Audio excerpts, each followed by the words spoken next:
भगवान स्वयं अपने श्री मुख से कहते हैं एकादशी स्कंद भागवत में, व्रतांश यज्ञ छंदांश तीर्था नियमा यमा यथा वरुंधित सत्संगा सर्वसंगो पहो हिमाम।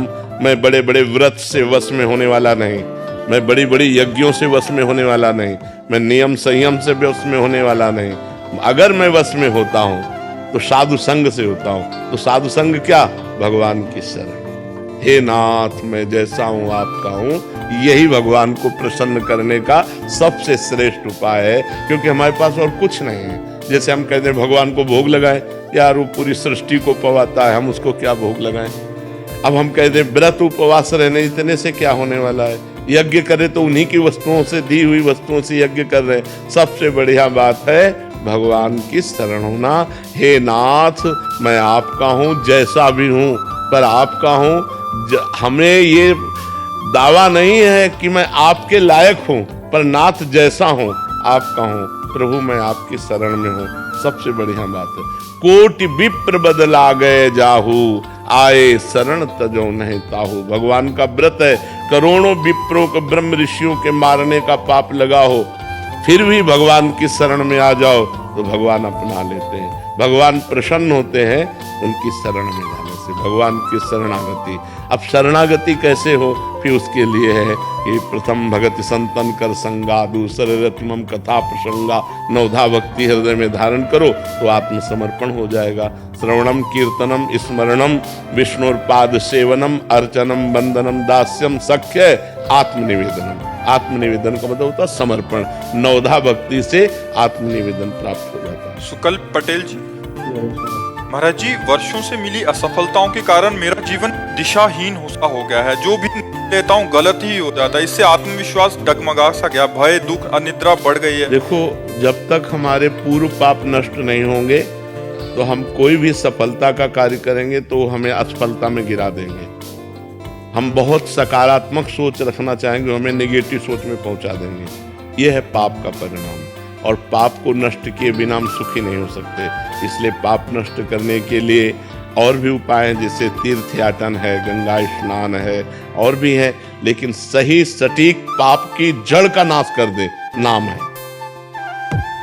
नाम संकीर्तनम यस्य सर्व पाप प्रणाशनम। आधा घंटा नाम कीर्तन करो जोर जोर से, और चलते फिरते नाम जप करो, देखो सब पॉजिटिव हो जाए।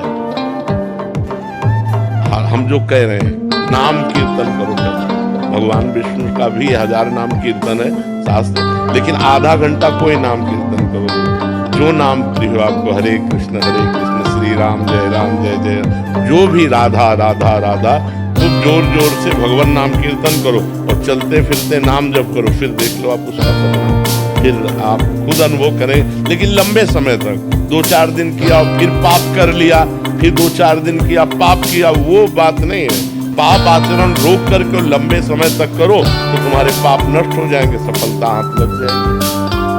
सबको सफलता क्यों नहीं प्राप्त होती, सबको सुख प्राप्त क्यों नहीं होता, लेकिन सब लोग सुख के लिए ही कार्य करते और दुख क्यों प्राप्त होता है? उसका कारण पाप है। हम पाप कर्म वर्तमान में भी करते हैं, और जो भूत में पाप कर्म किए हैं वो परिणाम में आ रहे हैं। इसलिए हम असफल हो रहे हैं, दुखी हो रहे हैं, चिंतित हो रहे हैं। नाम जप करो, बहुत आनंद प्राप्त होगा, बहुत आनंद। हम कह रहे हैं लोक परलोक के सब सुख आपको प्राप्त हो जाएंगे। आप डट के नाम जप तो करो। जैसे लोग कहते हैं कि नाम जप करने से क्या खाना मिल जाएगा, तुम खाना की बात क्या करते हो? अगर भगवान का नाम जप करो तो लोक परलोक सब जगह सुख प्राप्त होता है। जहाँ पाप नष्ट हुए तो सुख ही सुख घेर लेता है। और अगर भाई पाप कर्म करोगे तो पुण्य के प्रताप से ये मिल जरूर सकता है, लेकिन तुम्हारा नाश हो जाएगा। अंत में तुम्हारा नाश हो जाएगा, अंत में तुम जीरो पे होगे, कुछ तुम्हारे पास नहीं होगा। अगर नाम जप कर रहे हो, आज दुखी हो, चिंता मत करो, कल सुखी हो जाओ। तुमको भोजन तक नहीं मिले 8-8 दिन, तो आज हम आपको प्रमाण दे रहे हैं कि हम गाड़ी पे चल रहे हैं तो कल हमको भोजन नहीं मिला। सर्दी में ओढ़ने के लिए कंबल नहीं था, बोरा ओढ़ते थे, टाट जिसमें गेहूं का आटा भरा जाता है, वो बोरा ओढ़कर सर्दी पार करते थे। और आज हम आपको क्या बताएं, जब आप समझ लो यही है तो क्या व्यवस्था नहीं होगी? हर व्यवस्था है, राजा बाबू की तरह भगवान रख रहे हैं। तो कल जो था, वो जो दुख में था, उसमें हम धर्म को नहीं त्यागा, बड़ी कठिनाई से आगे बढ़ते रहे। तो आज वो बात आ गई जो लौकिक और पारलौकिक, ये तो सांसारिक सुख है, लेकिन भागवतिक सुख हम तुम्हें बता भी नहीं सकते कि कितना भगवान हमें आनंद देते हैं। इसलिए नाम जप करो, चिंता न करो, सफलता चरण चूमेगी यदि भगवान की शरण में हो और भगवान के आश्रित। निखिल कुमार जी हरियाणा से, राधे राधे महाराज जी। महाराज जी, मैं पिछले 1.5 वर्ष से YouTube के माध्यम से आपसे जुड़ा हूँ, आपकी आज्ञा में रहकर नाम जप का प्रयास भी कर रहा हूँ। महाराज जी, YouTube वीडियो में देखा कि जब साक्षात्कारकर्ता ने पूजनीय देवरा बाबा जी से प्रश्न किया कि आपकी अवस्था ईश्वरलीन है, इसका क्या कारण है, कैसे ये संभव हुआ, क्या क्रियाएं आपने कि ये संभव हुआ, तब देवरा बाबा ने उत्तर दिया, अष्टांग योग मानी ईश्वर में योगी और योगी में ईश्वर, बस यही ईश्वर लीन है, बस इतना ही। और क्रिया तो बताया गया है कि महाराज जी 10 मुद्राओं के बारे में बताया कि 10 मुद्राएं हैं। महाराज जी, इनका अर्थ पूछना चाह रहे थे और आपके द्वारा बताए गए ब्रह्मचर्य के सभी नियमों का ईमानदारी से अनुसरण करना। नाम जप करो, सब योग का अपने आप पूर्ण हो जाएगा। नाम योग ऐसा है, ये कुंडलनी जागृत कर देगा, ये 60 चक्रों का भेदन कर देगा, ये सब कर देगा। नाम जप में लगो। अब ऐसे शरीर नहीं कि अष्टांग योग का पालन कर सके। 3 घंटे सिद्धासन में, 3 घंटे पद्मासन में बैठना, प्राणवायु को सूक्ष्म करना, अब वो सब नहीं रह गया। कलयुगी प्राणी हो। आसन में कभी बैठे हो? आसन जानते हो? किसका प्रश्न है? आसन जानते हो? पद्मासन सिद्धासन तो कितने मिनट बैठते हैं? 3 घंटे, तब बिना हिले डुले 3 घंटे बैठे, तब आसनों की महिमा जागृत होती है। अभी तो यम नियम आसन प्राणायाम प्रत्याहार धारणा ध्यान समाधि, ये तो अष्टांग योग। भैया नाम जप करो, कलयुग केवल नाम धारा, सुमिर सुमिर नर ऊपरे पारा। बाबा सिद्ध पुरुष थे अष्टांग योग के, देवराह बाबा अष्टांग योग के सिद्ध पुरुष थे। हम देवराह बाबा न बनना चाहें, हम देवराह बाबा की बात मानें। तुम एक बात बताएं, देवराह बाबा के श्रीमुख से निकली हुई वाक्य, जैसे 2 लकड़ियों के घर्षण से अग्नि पैदा हो जाती है, ऐसे जवान और राम नाम इसका बार बार घर्षण हो तो दिव्य ज्ञानाग्नि पैदा हो जाए। देवराह बाबा राम राम राम राम राम राम, तो दिव्य ज्ञानाग्नि पैदा हो, ज्ञान पैदा हो गया, उसी से मोक्ष प्राप्त हो जाता है। नाम जप करो बच्चा, जितना अधिक से अधिक नाम जप करोगे उतनी सदगति होगी। कलयुग केवल नाम आधारा, सुमिर सुमिर नर उतरे पारा। महाराज जी, सेवा मार्ग में संग दोष का डर रहता है और भजन मार्ग एकांतिक बहुत कठिन है, तो उसमें क्या? हाँ, सेवा को भगवान में समर्पित करते हुए कंचन कामिनी कीर्ति 3 से बच जाए तो फिर सेवा सिद्ध हो जाएगी, नहीं तो भ्रष्ट हो जाता है। जैसे व्यवहार में सेवाएं होती हैं, तो अब यहाँ भी सेवाएं हैं, तो जैसे ये लोग सेवा में हैं तो इनको इतना कस करके रखे हैं कि ये किसी माता बहन की तरफ गंदी दृष्टि से नहीं कर सकते, और मतलब कभी व्यवहार में अकुशलता नहीं होगी। वो गुरु कृपा से इतना कस के रहे। अब अगर यही स्वतंत्र हो जाएं तो ये भ्रष्ट हो जाए। तो हमें लगता है व्यवहार में यदि हम बच सकते हैं तो अपने ऊपर कुछ कड़े शासन मतलब रखना चाहिए कि जैसे किसी माता बहन से बात करनी है तो किसी को बीच में डाल के, कंचन कामिनी और कीर्ति, इन तीनों से हमको बचना है। कोई प्रणाम कर रहा है तो साधु वेद को प्रणाम कर रहा है, साधु वेद गुरु जी का है, आचार्य का, हमारा थोड़ी है, तो वो प्रणाम गुरु और आचार्य को गया। और जो रुपया आता है वो संत सेवा भगवान के लिए, मैं नौकर हूँ, स्वामी नहीं हूँ। जितना मतलब रखना, इसके बाद साधु अपनी स्वतंत्रता में रहे, नहीं तो भ्रष्ट हो जाए। क्योंकि आज चरित्रहीनता का बोलबाला है, चरित्रहीनता बढ़ती चली जा रही है। अगर चरित्रहीन हो गया तो फिर क्या रह गया? चरित्रहीनता नहीं होनी चाहिए किसी में भी, साधु में क्या, किसी में भी चरित्रहीनता नहीं होनी चाहिए। अगर चरित्रहीन हो तो पुरुष ही नहीं हो तो भ्रष्ट आदमी है। तो ये चीजें अपने व्यवहार में बहुत बचने की, क्योंकि व्यवहार में हमें सबसे मिलना होता है। अब जैसे सत्संग में है, ऐसे कोई किसी साधु की निंदा करने लगते तो हम फिर उसको डांटते हैं, सत्संग सुनो, सत्संग सुन के निकलो, दूर जाओ।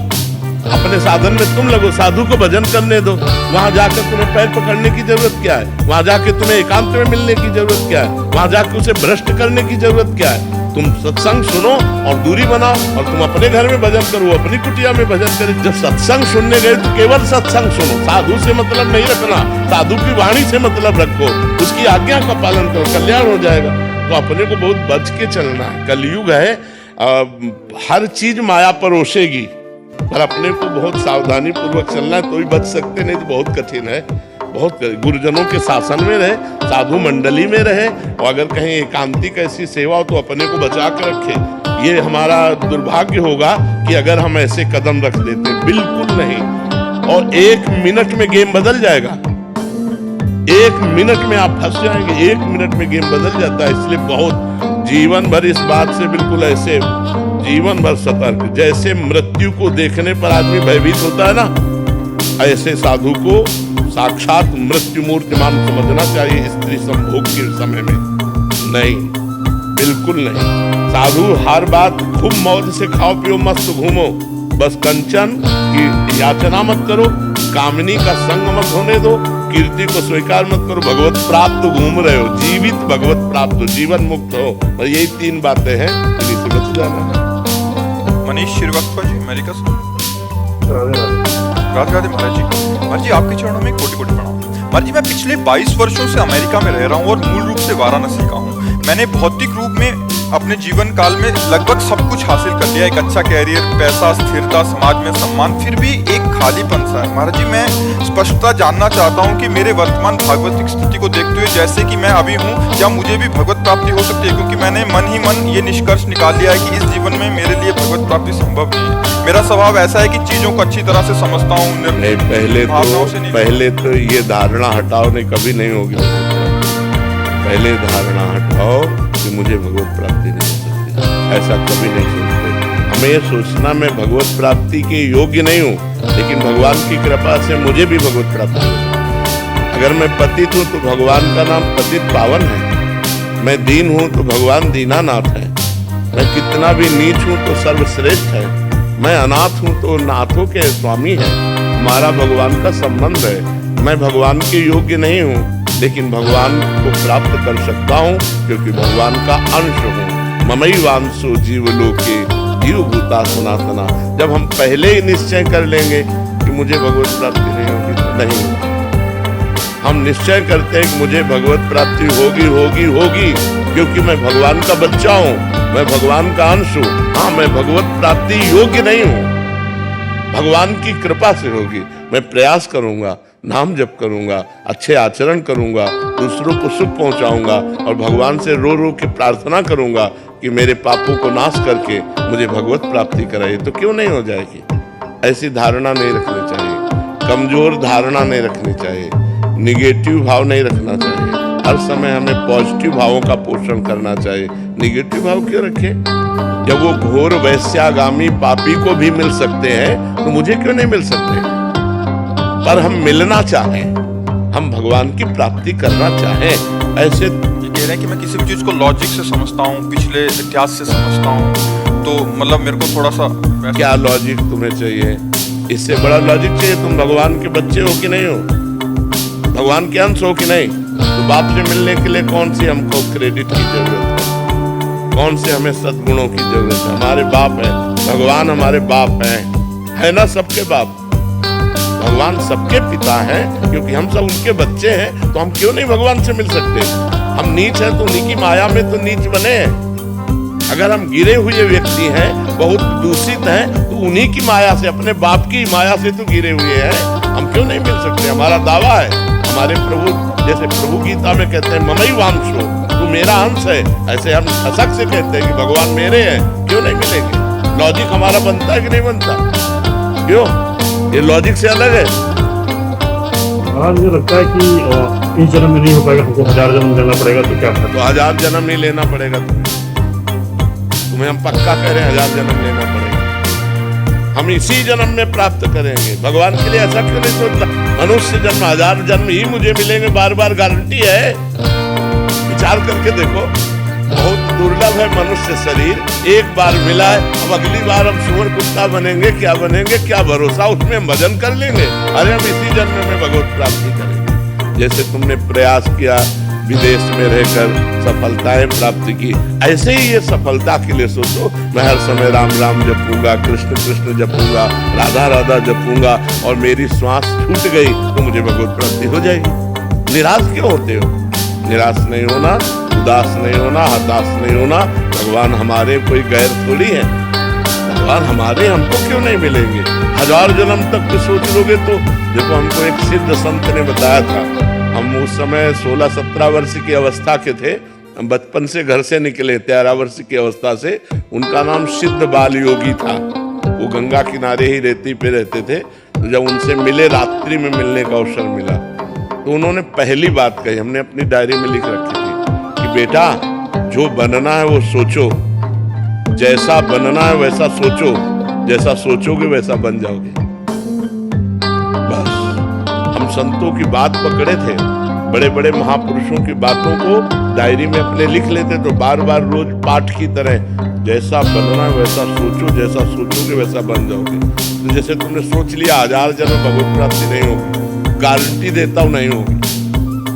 अगर सोच लिया कि इसी जन्म में होंगी, तो हम कहते हैं बोलते बोलते एक जन्म और खसक जाएगा, लेकिन हमारा नियम प्रण वो हमको एक जन्म बोलते बोलते मान लो हमसे चूक हो गई तो अगले जन्म में पक्का मनुष्य बनेंगे और भगवत प्राप्ति हो जाएगी। हम लंबा क्यों खींचे कि 1000 जन्म हमको मनुष्य शरीर मिलेगा, गारंटी कौन है? कोई गारंटी दे सकता है? पता नहीं नाली का कीड़ा बने, पता नहीं क्या बने क्या न बने। ऐसी बातें नहीं सोचते। पॉजिटिव सोचो, निगेटिव मत सोचो। भगवान हमारे अंशी हैं, हमारे पिता हैं, हमारे स्वामी, वो मिलेंगे क्यों नहीं यार? कोई गैर है क्या? भगवान को यही तो माया का प्रभाव बन गया कि स्त्री पुत्र परिवार शरीर अपना लगता है, भगवान पराये लगते हैं। जबकि भगवान अपने हैं वास्तविक। हम अगर स्त्री से भी प्यार करते हैं तो भगवान से प्यार करते हैं, क्योंकि उसके अंदर भगवान है, इसलिए वो हमें प्यारी लगती है। और उसी स्त्री के शरीर से भगवान हट जाए, अंतर ध्यान हो जाए, तो वही प्यारा शरीर जिसको हम प्यार करते थे उसी को आग लगा देते हैं। तो हम कहीं ना कहीं भगवान का ही तो आदर करते हैं। तो हमें मानना चाहिए कि हमारे भगवान प्रीतम है, ठीक है, निगेटिव भाव नहीं रखते। महाराज जी एक प्रश्न था महाराज जी, जिस समय ऐसा कष्टपूर्ण बाहरी व्यवहार में महाराज जी आपका जीवन था, महाराज जी उस समय भी तो आप भजन करते थे, तो उस समय ज्यादा करते थे। उस समय ज्यादा इसलिए करते थे, अब जैसे सुबह से हम लगे तुम्हें समझाने में, उस समय समझाने उस समय केवल भजन था, किसी से मिलना जुलना नहीं, किसी से बातचीत नहीं, रात दिन भजन था। अब तो भजन का विभाग भी हो गया कि भाई 2 घंटे एकांतिक होगा, ये होगा वो होगा। उस समय कोई विभाग नहीं था, केवल भजन था। ना भोजन की व्यवस्था है, ना रहने की व्यवस्था है, रात दिन गंगा किनारे भगवान के भजन में लगे। उस समय भगवान ने ऐसा विधान क्यों नहीं किया आपके लिए? हाँ, भगवान ने उस समय विधान इसलिए नहीं किया कि जब मटकी पक्की हो जाए और फिर पानी डालो तो पानी ठंडा करके पिला देगी, और अगर कच्ची मटकी में पानी डाल दिया तो फैल जाएगी। उस समय कच्ची मटकी थे, अगर ये सुविधा दे देते तो फैल जाते। अब भगवान की कृपा से इस सुविधा का कोई फर्क नहीं है। जो हमारा लक्ष्य है वो हमारे साथ है। ये माया का जो प्रवाह है वो हमारे चित्त को आकर्षित नहीं कर सकता, क्योंकि इष्ट गुरु कृपा से मटकी पक्की हो गई है। तो भगवान ने ऐसी कृपा की, बिल्कुल संभाल करके ऐसे लाए, और जब ये दिया तब भोगने लायक नहीं रखा। देखो कितने चतुर खिलाड़ी हैं। जब हम खाने लायक थे, जब हम भोगने लायक थे, तब भोग नहीं दिया, और जब भोग दिया तो भोगने लायक नहीं रखा। वो बड़े खिलाड़ी है, वो बड़े कृपालु है, कैसे जीव को बचाते थे। इसलिए भगवान ने उस समय नहीं दिया, उस समय मटकी कच्ची थी। अगर विषय रूपी पानी डाल दिया जाता तो फैल सकती थी। आज मटकी पक्की कर दी और फिर उसमें भर दिया, तो अब वो ठंडा जल दूसरों को सुख प्रदान कर रहा है। मटकी स्वयं सुरक्षित है और दूसरों की प्यास बुझा रही है, इसलिए ऐसा हुआ है। अरे आपको लगता नहीं कि आप ठीक होते, स्वस्थ होते तो हम अच्छे से? नहीं, इन इच्छाओं का सबका नाश हो जाता है। भजन का यही फल होता है, जब आनंद मिलता है, भगवदानंद। तो ये सब गंदी बातें, सब संसार के सुख, ये सब अच्छे नहीं लगते, अपने आप अच्छे नहीं लगते। नहीं तो फिर भगवदानंद का मतलब क्या रहा? जैसे भुने हुए चने को कहीं भी बो दो, कभी अंकुरण नहीं हो सकता, ऐसे ऊसर बरसई तरण नहीं जामा, संत हृदय जिम उपज न कामा। वही संत है जिसके हृदय में कोई कामना न उपजे कि आज हम ये खाएं, आज ये देखें, आज ये भोगने, ये सब इच्छाएं नहीं रह गई। बस निरंतर भगवान जैसे चला रहे हैं, सत्कर्म होता रहे, कोई गलती नाम से होने पावे, भगवान का विस्मरण ना हो, तो यही एक कामना है कि कभी भगवान को भूलूं नहीं। बिसरी हो ना बिसारी हो, यही दान मोहि देव, श्री हरिवंश के लाडिले मोहि अपनी कर लियो। मैं आपको न भूलूं और प्रभु आप मुझे न भूले, मैं आपका दास हूँ। तो इतनी बात है और कोई इच्छा नहीं रह गई। महाराज जी जैसे आपने बोला कि कोई गलती ना हो, तो अभी भी थोड़ा भय रहता है? हाँ, भय रहता है, अब भी भय रहता है, ये तो मरने तक रहेगा। एक वैश्या थी, तो एक संत भिक्षा मांग के निकलते थे, तो उसने मनोरंजन में कहा कि बाबा तुम्हारी दाढ़ी पवित्र कि मेरे बकरे की दाढ़ी पवित्र? वो कुछ नहीं बोले। 2 साल बाद जब उस मरण सैया पर लेटे हुए थे, बोले उस वैश्या को बुलाओ। बुलाया, कहा बेटा मेरी दाढ़ी अच्छी। बोले बाबा ये बात उस समय क्यों नहीं कही? बोले इसलिए नहीं कही कि कभी कुछ हो सकता है, आज मैं मरने जा रहा हूँ, अब कुछ नहीं हो सकता, इसलिए दाढ़ी मेरी पवित्र है। तो देखो माया बड़ी बलवान है, बड़े बड़े ब्रह्म ऋषियों को भी आकर्षित कर लेती है। हम तो बहुत छोटे जीव हैं, इसलिए हम भगवान के सहारे हैं। भय यही रहता है कि भगवान को भूल ना जाऊं, कहीं कोई गलती ना हो जाए। ऐसा मेरे जीवन भर भय बना रहेगा, जब तक शरीर रहेगा तब तक ये भय बना रहेगा कि मेरे से कोई गलती ना हो जाए। और भगवान निरंतर भजन चलता रहे, कहीं भगवान को भूलकर माया में न फंस जाऊं, ये डर बना रहता है। ये डर है कि कहीं भगवान को भूल न जाऊं, कहीं माया में ऐसा कोई आकर्षण ना हो जाए जो भगवान का चिंतन छोड़कर माया का चिंतन होने लगे। क्योंकि शिव विरंचिका मोहई, माया कैसी है? शिव विरंचिका मोहई को है बपुरान, अस जिय जान भजी मायापति भगवान। ऐसी भगवान की माया की बड़े बड़े ईश्वर कोटि के लोगों को भी मोहित कर ले, तो अपने क्षुद्र जीव हैं, अपने मोहित हो जाए तो कौन सी बड़ी बात है। बड़े बड़े ब्रह्म ऋषियों को नचनी नाच नचा दिया, जो माया सब जगह ही नचावा, जासु चरित लख काहू।